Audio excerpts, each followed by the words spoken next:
بسم اللہ الرحمن الرحیم۔ السلام علیکم۔ آج آپ کے ساتھ اپنے بچپن کے بہت یادگار دن شیئر کرنے لگا ہوں جو کہ ہر انسان کی زندگی میں آتے ہیں، اور جن کو پتنگ ڈور کا کریز ہوتا ہے ان کے لیے تو یہ بچپن کے دن بہت ہی انفارگیٹیبل ہوتے ہیں۔ تو ہمارے ساتھ بھی ایسا ہوا کرتا تھا، جیسے ہی سردیاں آتی تھی تو ہماری تو راتوں کی نیندیں اڑ جاتی تھیں کہ اب بسنت آنے والی ہے تو بسنت کی تیاریاں شروع کی جائیں۔ تو ہمارے گھر سے تقریباً موچی دروازہ 4 کلومیٹر کے فاصلے پر تھا، تو ہم لوگ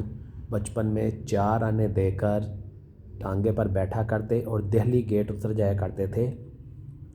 اور اکبری منڈی کے راستے سے مختلف گلیاں گھومتے گھومتے موچی دروازے جایا کرتے تھے، جہاں پر اپنے وقتوں کے بہت مشہور گڈی فروش دکانیں ہوتی تھیں، جن میں سر فہرست نام تھا پاپا گڈی فروش، باکر گڈی فروش، اور صوفی کلیم صاحب چوک نواب صاحب میں۔ اس کے علاوہ اور بہت سارے مشہور ہوتے تھے۔ بازار نوہڑیاں میں استاد جانی مرحوم کی دکان تھی، وزیر خان مسجد کے پاس چاچے شیدے کی دکان تھی، چونا منڈی میں فیروز دین کی دکان تھی۔ اس کے علاوہ لاہور شہر کے ہر دروازے میں بہت زیادہ مشہور پتنگ ڈور بنانے والے رہتے تھے، اور ان کی اپنی اپنی دکانیں اور ڈوروں کے اڈے ہوا کرتے تھے۔ تو ہمیں 1 روپیہ روزانہ کا جیب خرچ ملا کرتا تھا، جس کو جمع کر کے ہم بسنت کے اہتمام کے لیے چیزیں وغیرہ اکٹھی کیا کرتے تھے، اور یہ بہت ہی مزیدار دن ہوا کرتے تھے۔ راتوں کو اٹھ کر دیکھتے تھے کہ موسم کیسا ہے، کہیں بارش تو نہیں ہو جائے گی، اور جتنی دعائیں یاد ہوتی تھی دعائیں مانگا کرتے تھے، یا اللہ کہ بسنت والے دن بارش نہ ہو۔ تو سستے زمانے تھے، اس زمانے میں پنا ہوا کرتا تھا، ہمیں ایک پنا جو 6 گوٹ کا تھا وہ تقریباً 25 روپے کا مل جاتا تھا، 12 سنگل، اور جس کو درجن کی پنی کہتے تھے، یعنی کہ 12 گوٹ کی پنی، وہ 50 سے 55 روپے کی مل جاتی تھی، 12 سنگل۔ جو پروفیشنل پتنگ باز ہوا کرتے تھے ان کی ڈوریں اچھی ہوتی تھیں، ولایتی دھاگے ہوتے تھے، ہم وہ تو نہیں یوز کرتے تھے، بچپن تو انہی چیزوں کا نام ہے۔ زیادہ تر وہ چھوٹی گڈیاں جس کو شرلا کہا جاتا تھا وہ اڑایا کرتے تھے، اور داغا پھری گڈیاں اور گڈے آنکھوں والے۔ تو بہت ہی یہ مزے کے دن ہوا کرتے تھے، اور لاہور کی بسنت تو جیسے آپ جانتے ہیں کہ پوری دنیا میں مشہور تھی۔ لاہور جیسی بسنت نہ کبھی کہیں ہوئی، نہ کہیں ہو سکتی ہے، اور نہ کہیں ہوگی۔ یہ شرف صرف لاہور کو ہی حاصل ہے۔ لاہور کے پتنگ باز بھی دنیا کے مانے ہوئے پتنگ باز ہیں، ان میں ڈور میکر اور پتنگ میکر ایسے ایسے نام تھے کہ میں آپ کو بتا بھی نہیں سکتا، کیونکہ یہ جو نیو جنریشن کے لوگ ہیں جن کی ایج اس وقت 20 سے 25 سال ہے، ان کو تو ان استادوں کے نام بھی نہیں پتہ ہوں گے، لیکن ہمارے بچپن میں یہ استاد تھے بھی، اور ان لوگوں کو کبھی کبھار منٹو پارک میں دیکھنے کا اتفاق بھی ہو جاتا تھا۔ تو میں آج سے 30 سے 35 سال پرانے استادوں کے، 40 سال پرانے استادوں کے جو کہ اس وقت حیات تھے، ان کے بہت مشہور پہلے پتنگ میکروں کے نام بتاتا ہوں جن کو اپنی آنکھوں سے دیکھا ہوا ہے۔ سب سے مشہور تھے استاد جانی، استاد علادین، پتنگ باز بھی تھے اور یہ پتنگ ساز بھی تھے،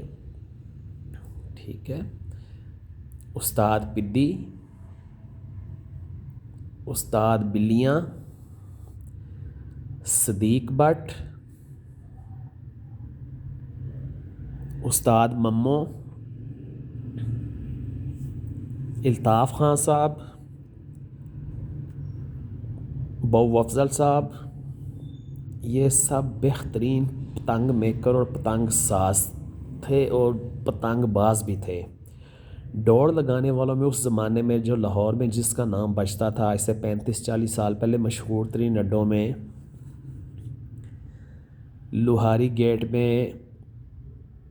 بابا بلا، باٹی گیٹ میں بڑا ننا، چھوٹا ننا، موری گیٹ میں استاد سراج دین، شادرہ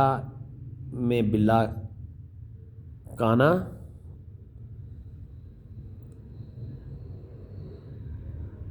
گورا قبرستان کے قریب سونی کا اڈا، شاہی قلعہ کے قریب عباس کا اڈا، فیروز پور روڈ پر بلا کھمب گورا ہسپتال کے قریب حاجی رفیع اور استاد علادین بہت بہت نامی گرامی ڈوریں لگانے والے اور بڑے بڑے فنکار لوگ ہوتے تھے، اور ان کی ڈوریں اس قدر زبردست ہوتی تھی کہ آنکھ میں پھیرو تو آنکھ کو زخمی نہ کریں، اور پیچ کاٹنے پہ تو ایسے کاٹے کہ تلوار سے بھی زیادہ اس کی تیز دار ہوتی تھی۔ یہ ان کی ہنر مندی تھی، اور پتنگ میکنگ میں ایسے ایسے شاہکار میں نے اپنے بچپن میں دیکھے ہوئے ہیں کہ آپ امیجن بھی نہیں کر سکتے۔ تو یہ ہماری زندگی کے بڑے خوبصورت دن ہوا کرتے تھے، گڈیاں چموڑنا، گڈیاں چھت پہ لوٹنا، چھوٹی چھوٹی گٹھیں بنانا، چھوٹی چھوٹی پنیاں بنانا، ساری ساری رات گڈیوں کو تنا میں ڈالنا، پھر ٹائم نہ گزرنا تو ان تناؤں کو کاٹ کے دوبارہ سے تنا میں ڈالنا، کبھی پنی بنانا، پنی کو کھول کے نئے سرے سے پنی کرتے رہنا کہ کسی طرح بسنت کی رات کا وقت کٹ جائے، کیونکہ اس وقت جو نائٹ بسنت تھی وہ شروع نہیں ہوئی تھی۔ تو جیسے ہی کانوں میں کسی بھی مسجد سے اذان کی آواز آتی تو رضائی کو پرے پھینک کر چھتوں پر بھاگ جایا کرتے تھے، اور یہ زندگی کے بڑے خوبصورت دن ہوا کرتے تھے۔ اور آبو کاٹا چل اڑاوے پولائی،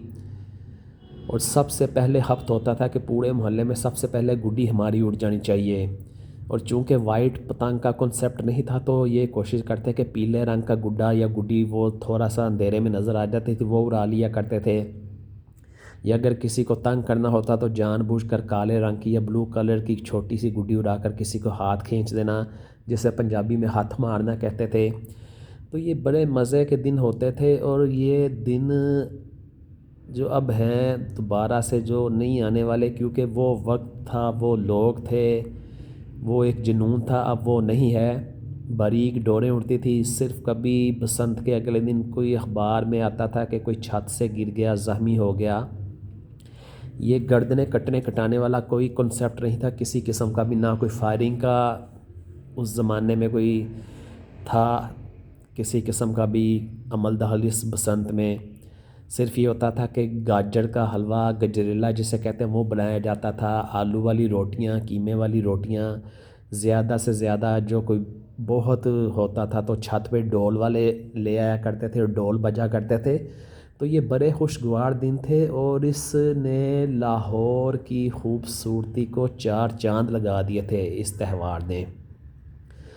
تو اب تو یہ سمجھو کہ لاہور بھی ایک اجڑی ہوئی دلہن کی طرح ہے کہ جس کا سہاگ اجڑ گیا ہو، اس کے سارے رنگ، اس کے ساری خوبصورتیاں، اس کے ساری شوخیاں ختم ہو چکی ہیں، اور یہ سب کچھ ہم لوگوں کے اپنے ہی ہاتھوں سے کیا درا ہے۔ تو جو لوگ میری یہ داستان سن کے لاہوری افسردہ ہوں گے وہ کمنٹس میں مجھے ضرور بتائیں کہ وہ اپنے بچپن کی بسنت کیسے منایا کرتے تھے، اور جو کچھ باتیں میں آپ کو بتا رہا ہوں کیا ایسے ہی ہوا کرتا تھا۔ پھر رات کو بسنت ختم ہوتے ہی ڈانگڑیاں جلا دینا، جس کو کہتے ہیں کہ بسنت کو وہ گڈ بائی کر دیا ہے۔ تو فانوس ہوتے تھے وہ کاغذ کے، اس میں آگ لگا کر جب وہ دھواں بڑھتا تھا تو وہ آسمانوں پہ چھوڑے جاتے تھے۔ یہ ہماری لاہور کی ایک شاندار بسنت ہوا کرتی تھی جو کہ اب شاید دوبارہ نہ آ سکے۔ تو جس کو یہ میری کہانی پسند آئی ہو، جس کے دل کو لگی ہو، وہ اپنے کمنٹس میں میرے ساتھ اپنی جو فیلنگز ضرور شیئر کریں۔ آپ کا بہت بہت شکریہ۔ کسی اور نئی مزیدار سی بسنت کہانی کے ساتھ آپ کی خدمت میں حاضر ہوں گا، تب تک کے لیے اللہ حافظ۔